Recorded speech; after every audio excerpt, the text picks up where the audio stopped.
Alléluia. Bien, on va continuer l'enseignement.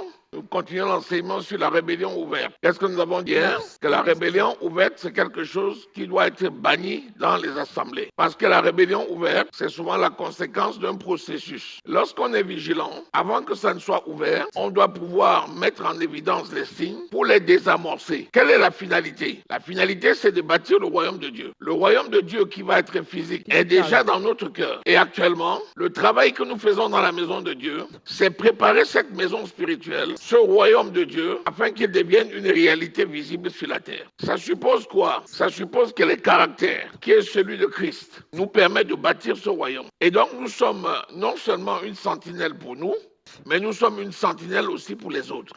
À partir de là, si nous veillons sur nous, si chacun veille sur lui, chacun a le droit de veiller aussi sur les autres. L'exemple typique que nous avons pris, c'est la parabole que le Seigneur a donnée en disant, avant d'aller enlever les brindilles dans les yeux de quelqu'un, la paille, assure-toi déjà que tu as fait tomber la poutre qui est dans tes yeux. Là, tu auras les yeux suffisamment avertis pour pouvoir voir le détail de la paille qu'il y a dans les yeux de quelqu'un d'autre. Tu ne peux pas donner à quelqu'un ce que tu n'as pas. La seule façon de t'assurer que tu transmettes à quelqu'un, c'est de t'assurer que tu possèdes. Et nous sommes en train donc de voir les signes que la parole de Dieu nous a montrés pour désamorcer la construction de la rébellion afin qu'elle n'ait jamais lieu. La conséquence, c'est quoi? Tout ce qui s'amasse, s'assemble, grandit. Mais tout ce qui se sépare, se divise et voit à la disparition. Donc, il faut absolument connaître tous ces signes et les résoudre au fur et à mesure pour empêcher qu'on arrive à une phase définitive qui est la rébellion ouverte. Un rebelle qui entre dans la phase ouverte met en oubli tout ce qui pouvait être des facteurs limitants. Et ça, c'est ce qui est très dangereux. Donc, recevons cet enseignement pour nous, pour la construction de ton édifice personnel, pour la construction de ta maison, pour la construction de ta maison spirituelle et pour la construction du corps de Christ. Alléluia. Amen. Premier point pour reconnaître la déloyauté. Allez-y, c'est l'indépendance. Voilà, l'esprit d'indépendance. L'esprit d'indépendance n'a pas sa place dans la maison de Dieu. Parce que l'esprit de Dieu, c'est l'esprit de l'unité. Et sans le Saint-Esprit, nous ne pouvons rien faire. Donc tout ce que nous faisons, nous devons le faire par l'esprit. C'est par l'esprit que l'on parle, c'est par l'esprit que l'on agit. Et quand il y a des conduites à tenir, nous devons dépendre de l'esprit. C'est-à-dire mettre en pratique la parole. Mais si quelqu'un marche à contre-courant, c'est quelqu'un qui se détache du troupeau. Or, nous avons déjà dit, ce qui caractérise les brebis, c'est la dépendance au groupe et la dépendance au berger qui est le souverain berger qui est Jésus. Si tu vois un mouton seul sur la route, tu vas te rendre compte qu'il est perdu. Ce qui est différent de l'esprit d'indépendance, qui est l'esprit du serpent. Un serpent, depuis le nid de sa mère, a déjà l'esprit d'indépendance. On peut voir un berger avec des brebis derrière lui, mais voir un éleveur de serpents en train de se balader en ville avec ses serpents derrière lui, il n'est pas possible. Deuxième esprit, c'est quoi? La passivité. C'est quoi la passivité? C'est refuser de donner ton opinion. Quand on appartient à une famille, on ne se tait pas, on parle. Parce que sans la communication, on ne peut rien résoudre. Si quelqu'un est indifférent et il ne donne pas son opinion, cette personne disperse. Que ton oui soit oui, que ton non soit non. N'appelons pas le mal bien et n'appelons pas le bien mal. Quand tu es réellement membre d'une famille, tu dois donner ton opinion pour pacifier la relation dans la famille et résoudre les conflits. Alléluia. C'est lui qui ne rassemble pas disperse. Troisième point, le repli ce soir passe à l'offense. Est-ce que tu peux avoir une vie sans offense? Est-ce que tu peux marcher dans cette vie sans offense? Est-ce que tu peux avoir la promotion sans offense? C'est quoi l'offense? C'est quand on te blesse. Ça peut être verbal, ça peut être le regard, ça peut être la parole, ça peut être l'attitude. Dans tous les cas, l'offense existe. Pardonne-nous nos offenses, comme nous pardonnons aussi à ceux qui nous ont offensés. Jésus a été offensé. Et s'il n'y a pas d'offense, tu ne vas pas forger le caractère. Donc il n'y aura pas de promotion. C'est pourquoi si Jésus a résisté, toi aussi tu dois résister. L'offense n'est pas suffisante pour susciter le repli, l'abandon. Tu marchais bien, qu'est-ce qui t'a arrêté? Tu courais bien, qu'est-ce qui t'a arrêté? Quand tu vois quelqu'un qui marchait bien et qui courait bien, s'il s'arrête, c'est qu'il y a une raison. La plupart du temps, c'est le découragement qui est lié à l'offense. Est-ce que parce que quelqu'un t'a offensé ou bien parce que tu as le sentiment, l'impression d'être offensé, est-ce que tu vas abandonner? Tu avais un vrai objectif comme Jésus, qui savait qu'il était venu pour donner la vie par la mort à la croix. Tu vas poursuivre jusqu'au bout. Comme dit l'apôtre Paul, courez de manière à remporter le prix. Alléluia. Donc, pas d'offense, pas de promotion. Mais avec l'offense, la promotion. Donc, l'offense, c'est aussi une bénédiction. Parce que c'est grâce à ça qu'on va être qualifié pour aller plus loin. Autre point, le murmure. Le Seigneur Jésus nous dit de faire tout sans murmure. Qu'est-ce que le murmure provoque? L'offense. Qu'est-ce que ça provoque? La division, la dispute. Donc, le murmure provoque la séparation. Et ça, c'est très dangereux. Seigneur Jésus préfère quoi? Qu'on fasse connaître nos besoins. Philippiens 4, verset 6. Il dit, faites connaître vos besoins à Dieu par des prières, avec des supplications et des actions de grâce. Et le Dieu de paix maintiendra votre cœur en Christ. Mais si tu fais quelque chose avec murmure, tu perds le bénéfice. Il dit, nettoie pour moi ce sol. Il n'y a que moi dans cette maison. On dirait qu'ils m'ont vu. On dirait qu'on m'a vu. Je ne suis pas la boniche du coin. Pendant que tu dis ça, tu es en train d'aller chercher la serpillière. Et puis après, tu arrives. On verra ça.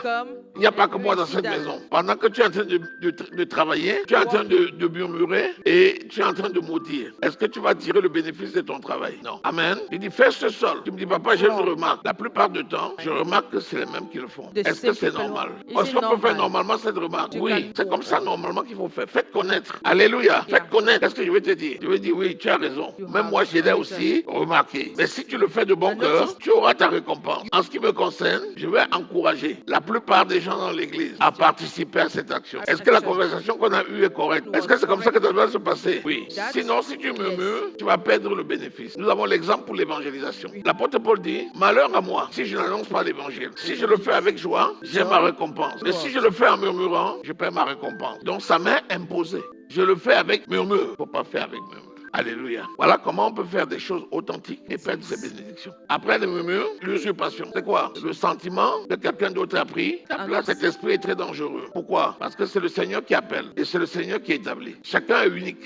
Le Seigneur Jésus dit, je m'en vais vous préparer une place. Il y a une place. Il y a beaucoup de place dans la maison de mon Père. Quand j'aurai préparé, je vous le ferai savoir. Il me plaît là, il dit, si ce n'était pas vrai, je vous l'aurais dit. Ça veut dire que quand ta place est prête, le Seigneur te fait connaître. Et il t'invite à prendre ta place. Donc tu ne peux pas dire que tu ne sais pas. Il parle dans ta conscience. Il suscite l'intérêt pour quelque chose. Tu as la confirmation quand on te parle et tu fais. Sinon, manque le but, manque ta cible. You can miss a goal. Donc, n'aie pas l'impression que tu prends la place de quelqu'un ou bien que quelqu'un prend ta place. Personne ne peut prendre ta place et tu ne peux prendre la place de personne. Si tu manques ta place, le Seigneur te le reprochera. Le Seigneur peut susciter des compétences pour te remplacer. Même s'il suscite une compétence, ta place demeure. On peut être à une place et ne rien faire. Et Dieu peut susciter la compétence à quelqu'un d'autre. Et il fait mieux que toi. Alléluia. Alléluia. Ensuite, la séduction. La séduction. Ne sois pas séduit par le calme des autres. C'est pas parce que personne ne te dit rien que tu ne commets pas de faute. Fais très attention. Le pire qu'on puisse faire à quelqu'un, c'est de ne pas lui reprocher ses erreurs. Mais le Saint-Esprit est là pour te dire que tu n'as pas bien fait. Si tu es supposé faire quelque chose et tu ne le fais pas bien, l'Esprit de Dieu te dit que tu ne l'as pas bien. Parfois, ta position, ton rang social, ou bien juste ton rang familial peut empêcher les gens de te dire, parce qu'ils ont peur de toi, ou bien parce qu'ils ne savent pas comment s'y prendre. Ce n'est pas pour autant que le Saint-Esprit ne te parle pas. Donc si tu sais que tu fais mal, corrige et fais bien, même si on ne t'a rien dit. De l'autre côté, si tu sembles bien faire et que tu vois que les autres font mal, ne t'assois pas dans ton confort en te mettant au-dessus de tout le monde. Tu vas tomber dans le piège. Si tu vois quelqu'un dans une faiblesse, n'utilise pas sa faiblesse. Si tu abuses sur la base de la faiblesse de la personne, tu t'abuses toi-même. Autre forme de séduction, c'est la convoitise. Toutes les formes de convoitise. La convoitise des yeux, la convoitise de la chair, ce sont des formes de séduction. Si tu tombes dans l'impudicité, c'est de la séduction. Si tu avais remporté des victoires contre des formes d'addiction, que ce soit l'impudicité, que ce soit l'ivrognerie, ou bien que ce soit la gourmandise, et que brutalement, tu recommences à retomber dans les mêmes travers, c'est que tu as ouvert les portes. Et c'est un signe de déloyauté à Dieu. Donc il faut se ressaisir, et reprendre des bonnes décisions et aller à l'assaut de l'esprit qui est responsable de cela. Autre forme de convoitise, c'est la recherche effrénée de la richesse. C'est la recherche effrénée de la richesse. Parce que la richesse fait partie de notre bénédiction. Mais notre bénédiction n'est pas faite que de la richesse. La santé que tu as, c'est la bénédiction. La joie que tu as, c'est la bénédiction. La paix que tu as, c'est la bénédiction. La richesse que tu as, c'est aussi la bénédiction. Mais Dieu a promis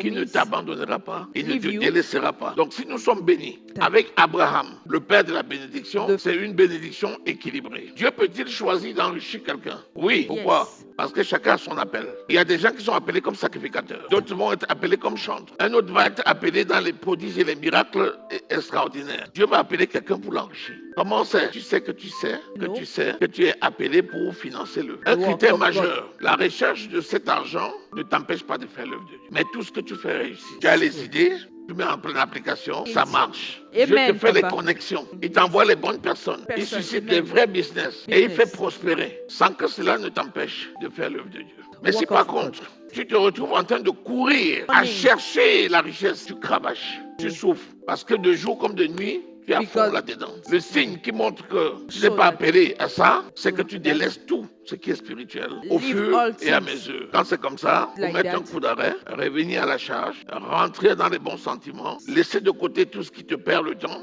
et entrer dans ton âme. Et enfin, l'autre forme de convoitise qu'on a vu, c'est quoi? C'est le culte de la personne. C'est-à-dire l'homme en 3 dimensions, esprit, âme et corps, et en équilibre. Le culte de la personne, c'est quand on se rend compte qu'on doit faire un travail sur sa personne. Et ce travail-là prend le pas sur le spirituel. Ça porte un nom. Ce sont les fameux coachings, c'est-à-dire le culte de sa silhouette, le culte de ta situation sociale, c'est-à-dire tout ce qui, de façon absolue, est légitime et qui devient un piège. Parce que si tu es quelqu'un qui est intelligent, qui parle aux gens avec respect et qui a les moyens, ça contribue à favoriser la diffusion de l'évangile. Mais lorsque tu débordes sur l'aspect, tu prends en charge l'ensemble de ces autres domaines. Et le coaching spirituel s'enfuit. Là, c'est le culte de la personne. Et ça, c'est un piège.